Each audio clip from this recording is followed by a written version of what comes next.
Qu'est-ce que c'est la communication, l'accélération aujourd'hui pour Postimo? Et en fait, pour nous, sur notre activité, c'est deux choses. On travaille donc l'immobilier. L'immobilier, jusqu'à présent, c'était un temps très long. On connaît tous les baux. Les baux, c'est 3, 6, 9 normalement. Donc, c'est un temps relativement long. Sauf qu'aujourd'hui, avec l'ubérisation, on n'est plus en nombre d'années, on est en nombre de jours ou de mois. Donc, c'est 3 jours, 6 mois et quelques heures éventuellement. Je veux pouvoir louer mon bureau, ma plateforme de tri, mon lieu de commerce très rapidement.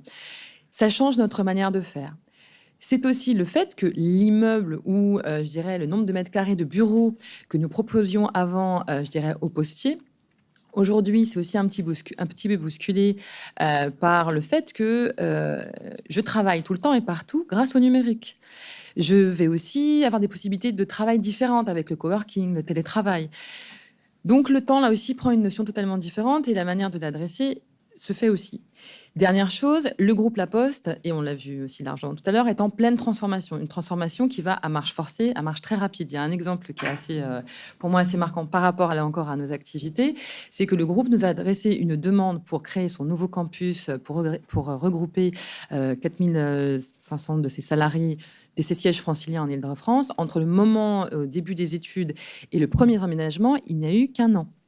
Donc c'est un temps très court là aussi pour rassembler tout ce travail. Quel impact ça a ensuite, je dirais, sur nos activités? Il a fallu donc communiquer en termes de com interne très rapidement. Et c'est là où on se rejoint avec Jérémy et, sur la manière dont on travaille en interne. C'est qu'on va faire, en fait, nous, et c'est pas très nouveau là aussi, un copier-coller des médias. On va produire en fonction, là aussi, du temps disponible qui nous est accordé pour les salariés, des choses qui sont très proches des solutions médiatiques sur le fond et sur la forme.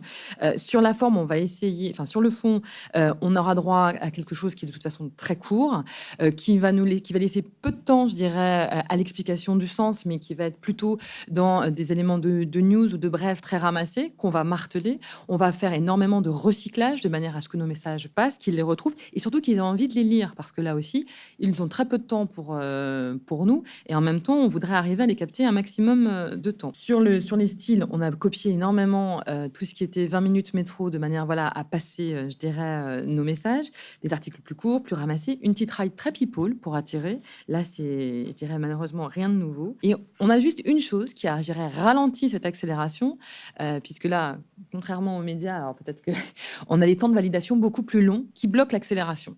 Donc là, à un moment, même si la production a permis, je dirais, de faire un tas de choses, on est quand même dépendant et ça ralentit le rythme. Et parfois, ça permet de reprendre un papier, de reprendre une chose. On attend que la direction générale ait validé ou pas certains papiers ou même la DIRCOM en fonction d'eux. Sur l'accélération technique, je dirais là, donc on a parlé aussi beaucoup de numérique, il y avait un point qui était intéressant, c'est que aujourd'hui, le numérique, enfin, je pense sur certaines directions de la communication, mais je le vois chez Postimo, ça nous redonne du temps. Ça nous évite effectivement de nous disperser ou, je dirais, en tout cas, ça compresse le temps sur des sujets qui sont finalement très chronophages et qui ont peu de valeur ajoutée, comme le reporting, la gestion de certains événementiels, la mise à jour des fichiers, la diffusion de communiqués de presse. Avant, on était obligé de réfléchir à un certain nombre de choses. Aujourd'hui, les logiciels, non seulement nous permettent d'aller très vite, mais en plus, on les a réinternalisés. À l'autre bout du spectre, on a un problème, c'est que la production a changé. Alors, on peut le faire soi-même. Typiquement, l'infographie, je peux faire mon infographie. J'ai plus besoin de passer forcément par un infographiste, mais du coup, je dois y dédier du temps. Et alors, manque de peau, non seulement moi, je peux, mais je dois le faire. Mais alors, en plus, ces mêmes outils sont mis à disposition de l'ensemble de mes salariés, qui du coup se disent, moi aussi, je peux y aller, moi aussi, je peux le faire. Donc là, ce temps-là va devenir quelque chose d'un peu différent, où je vais devoir, moi, passer du temps, enfin, à leur expliquer comment les utiliser et surtout les faire rentrer, là aussi, dans mon cadre de communication.